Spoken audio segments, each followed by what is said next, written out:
Mother Teresa का जन्म 27 अगस्त 1910 को एक अल्बानियाई परिवार में उस्कूव नामक स्थान में हुआ था, जो अब मैसिडोनिया गणराज्य में है। उनके बचपन का नाम एग्नेस गोंग्सा बोजिक्सहाउ था। जब वे मात्र 9 वर्ष की थीं, उनके पिता निकोला बोयाजू का देहांत हो गया। फिर उनकी मां ने उनकी शिक्षा की जिम्मेदारी अपने ऊपर ले ली। उन्हें बचपन में पढ़ना, प्रार्थना करना और चर्च में जाना अच्छा लगता था। इसलिए वर्ष 1928 में वे आयरलैंड की संस्था सिस्टर्स ऑफ लोरेटो में शामिल हो गईं, जहां 16वीं सदी के एक प्रसिद्ध संत के नाम पर उनका नाम टेरेसा रखा गया और बाद में लोगों के प्रति ममतामयी व्यवहार के कारण जब दुनिया ने उन्हें मदर कहना शुरू किया, तब वे मदर टेरेसा के नाम से प्रसिद्ध हो गईं। धार्मिक जीवन की शुरुआत के बाद वे इससे संबंधित कई विदेश यात्राओं पर गईं। इसी क्रम में वर्ष 1929 की शुरुआत में वे मद्रास, भारत पहुंचीं। फिर उन्हें कलकत्ता में शिक्षिका बनने हेतु अध्ययन करने के लिए भेजा गया। अध्यापन का प्रशिक्षण प्राप्त करने के बाद वे कलकत्ता के लोरेटो इटली स्कूल में अध्यापन कार्य करने लगीं तथा अपनी कर्तव्यनिष्ठा एवं योग्यता के बल पर प्रधानाध्यापिका के पद पर प्रतिष्ठित हुईं।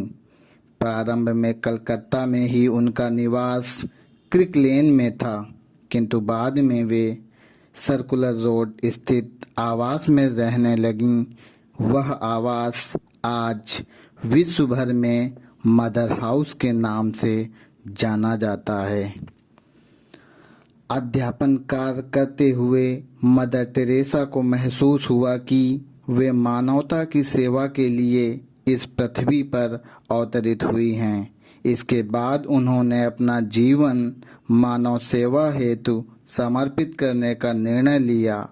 मदर टेरेसा किसी भी गरीब, असहाय एवं लाचार को देखकर उनकी सेवा करने के लिए तत्पर हो जाती थी तथा आवश्यकता पड़ने पर वे बीमार एवं लाचारों की स्वयं सेवा एवं मदद करने से भी नहीं चूकती थी।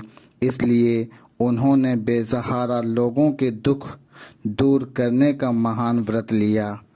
बाद में नन के रूप में उन्होंने मानव सेवा की शुरुआत की एवं भारत की नागरिकता भी प्राप्त की। कलकत्ता को उन्होंने अपनी कार्यस्थली के रूप में चुना और निर्धनों एवं बीमार लोगों की सेवा करने के लिए वर्ष 1950 में मिशनरीज ऑफ चैरिटी नामक संस्था की स्थापना की। इसके बाद वर्ष 1952 में कुष्ठ रोगियों, नशीले पदार्थों की लत के शिकार लोगों तथा दीन दुखियों की सेवा के लिए कलकत्ता में काली घाट के पास निर्मल हृदय तथा निर्मल शिशु भवन नामक संस्था बनाई। यह संस्था उनकी गतिविधियों का केंद्र बनी। विश्व के 120 से अधिक देशों में इस संस्था की कई शाखाएं हैं, जिनके अंतर्गत लगभग 200 विद्यालय, 1000 से अधिक उपचार केंद्र तथा लगभग 1000 आश्रय गृह संचालित हैं। दीन दुखियों के प्रति उनकी सेवा भावना ऐसी थी कि इस कार्य के लिए वे सड़कों एवं गली मोहल्लों से उन्हें खुद ढूंढ कर लाती थीं। उनके इस कार्य में उनकी सहयोगी अन्य सिस्टर्स भी मदद करती थीं।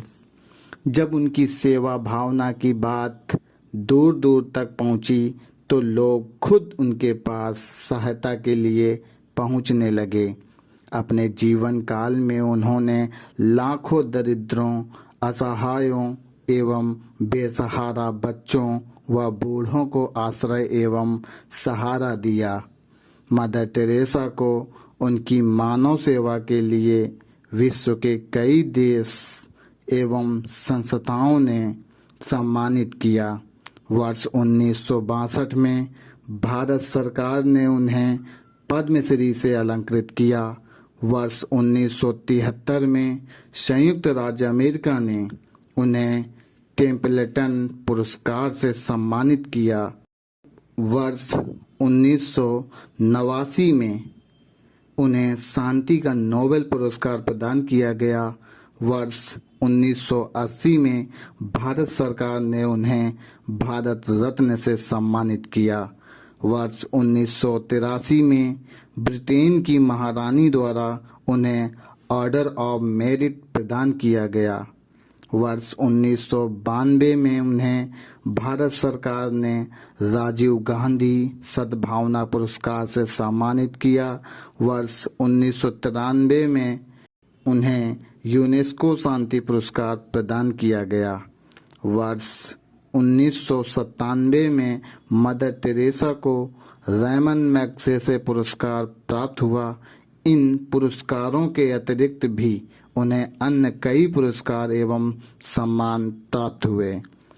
यद्यपि उनके जीवन के अंतिम समय में कई बार क्रिस्टोफर हिचेंस, माइकल पेरेंटी, विश्व हिंदू परिषद आदि द्वारा उनकी आलोचना की गई तथा आरोप लगाया गया कि वह गरीबों की सेवा करने के बदले उनका धर्म बदलवाकर ईसाई बनाती हैं। पश्चिम बंगाल में उनकी निंदा की गई। मानवता की रखवाली की आड़ में उन्हें ईसाई धर्म का प्रचारक भी कहा गया। उनकी धर्मशालाओं में दी जाने वाली चिकित्सा सुरक्षा के मानकों की आलोचना की गई तथा उस अपारदर्शी प्रकृति के बारे में सवाल उठाए गए जिसमें दान का धन खर्च किया जाता था। किंतु यह सत्य है कि जहाँ सफलता होती है वहाँ आलोचना होती है। वस्तुतः मदर टेरेसा आलोचनाओं से परे थी। वर्ष 1983 में 73 वर्ष की आयु में मदर टेरेसा रोम में पोप जॉन पॉल द्वितीय से मिलने गईं। उन्हें वहीं पहला हृदयाघात आया। वर्ष 1989 में दूसरा हृदयाघात आया। 5 सितंबर 1997 को 87 वर्ष की अवस्था में उनकी कलकत्ता में मृत्यु हो गई। आज वे हमारे बीच नहीं हैं, किंतु उनके द्वारा स्थापित संस्थाओं में आज भी उनके ममतामयी स्नेह को महसूस किया जा सकता है।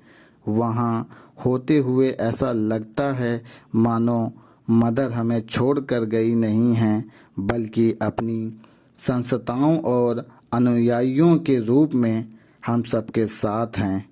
उनकी उपलब्धियों को देखते हुए दिसंबर 2002 में पोप जॉन पॉल द्वितीय ने उन्हें संत घोषित करने की स्वीकृति दी तथा 19 अक्टूबर 2003 को रोम में संपन्न एक समारोह में उन्हें संत घोषित किया गया। उन्होंने पूरी निष्ठा से न केवल बेसहारा लोगों की निस्वार्थ सेवा की, बल्कि विश्व शांति के लिए भी सदा प्रयत्नशील रहीं। उनका संपूर्ण जीवन मानव सेवा में बीता। वे स्वभाव से ही अत्यंत स्नेहमयी, ममतामयी एवं करुणामयी थीं। वह ऐसी शख्सियत थीं जिनका जन्म लाखों करोड़ों वर्षों में एक बार होता है।